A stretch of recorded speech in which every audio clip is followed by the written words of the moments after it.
Friends, welcome to my channel. तो आज के वीडियो में हम लोग देखने वाले हैं साइंस के कुछ इंपॉर्टेंट क्वेश्चन जो प्रीवियस ईयर्स पेपर में पूछे गए और इसका पूरा डिफिनीशन भी देखेंगे कि कौन सा ऑप्शन क्यों सही है और क्यों गलत हुआ है। ये चैप्टर वाइज आप लोग का चल रहा है, तो इस वीडियो को जरूर लास्ट तक देखिएगा और जरूर बताइएगा कि आप लोग के कितने क्वेश्चन सही हो रहे हैं। तो आज हम लोग देखने वाले हैं एलॉय यानी मिश्र धातु से क्वेश्चन। तो इसमें पूछा गया है कि निम्नलिखित में से कौन सी मिश्र धातु नहीं है। तो यहाँ पे पहला ऑप्शन है स्टील, पीतल, ब्रांज, तांबा।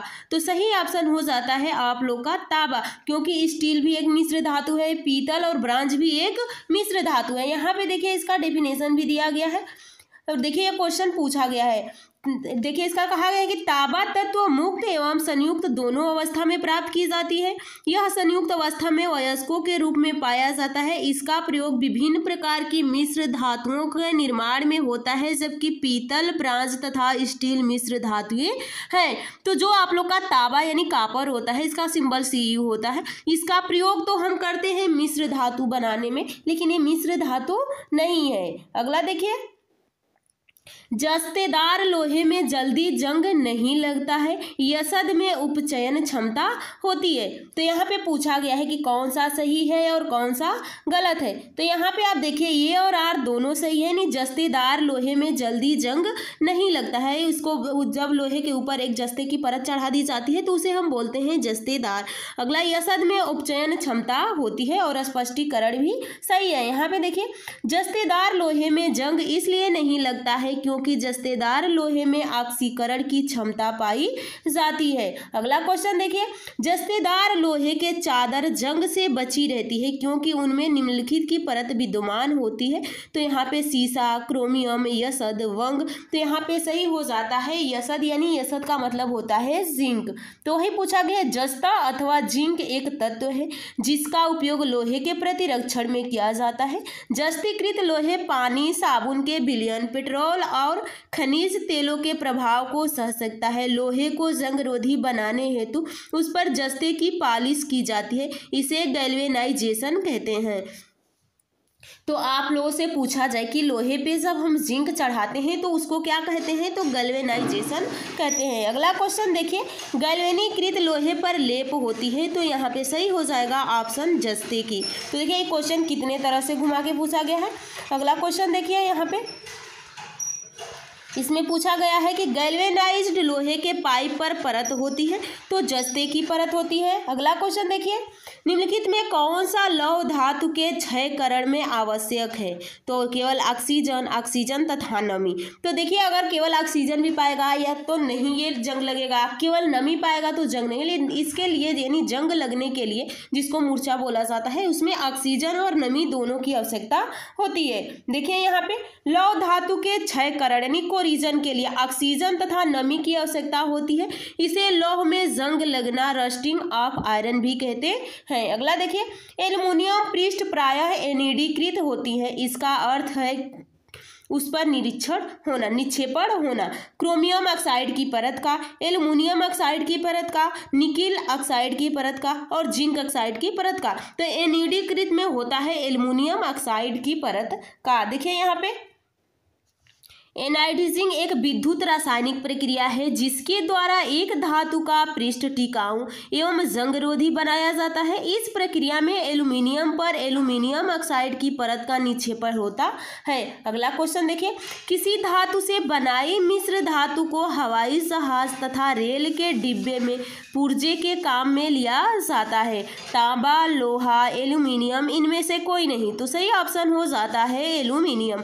यहाँ पे देखिए एल्युमिनियम धातु तांबे और लोहे की तुलना में हल्की होती है। तो जो एल्युमिनियम धातु होता है, तांबा यानी कॉपर और लोहा आयरन्स के यानी इन दोनों की तुलना में हल्का होता है, इसलिए इसका प्रयोग विशेषताएं हवाई जहाज एवं रेल डिब्बों के पुर्जे बनाने में किया जाता है और एल्युमिनियम में जंग भी नहीं लगता है। तो यहाँ पे क्वेश्चन आ सकता है कि रेल डिब्बे के पुर्जे बनाने में हम क्यों एल्युमिनियम का ही उपयोग करते हैं।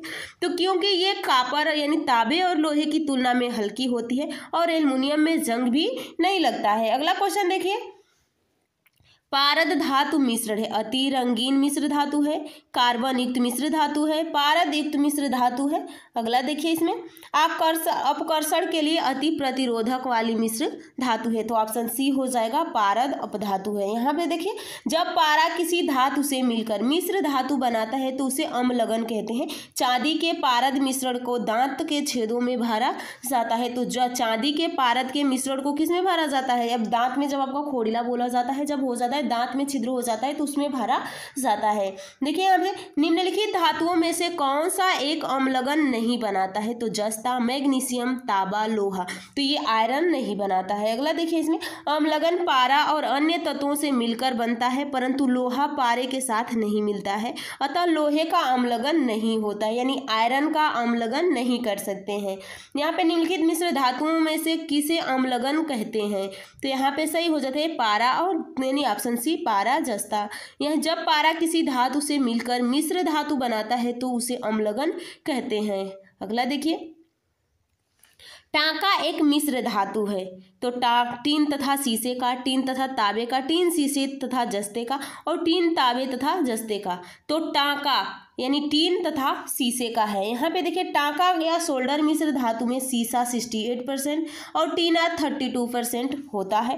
कांसा मिश्र धातु एलॉय धातु है, तांबा एवं टीन का, तांबा एवं चांदी का, तांबा एवं जस्ते का, तांबा एवं शीशा का, तो सही ऑप्शन हो जाता है तांबा एवं टीन का। अगला क्वेश्चन देखिए यहाँ पे देख सकते हैं कांसे में 88% तांबा और जबकि 12% टीन उपस्थित होता है। कांसा मिश्र धातु है तांबे और टीन की, चांदी की, एल्युमिनियम की, निकिल की, तो जो कांसा होता है वो टीन का होता है। अगला क्वेश्चन देखिए इसमें यहाँ पे देखिए मिलान करने वाला क्वेश्चन पूछा गया है।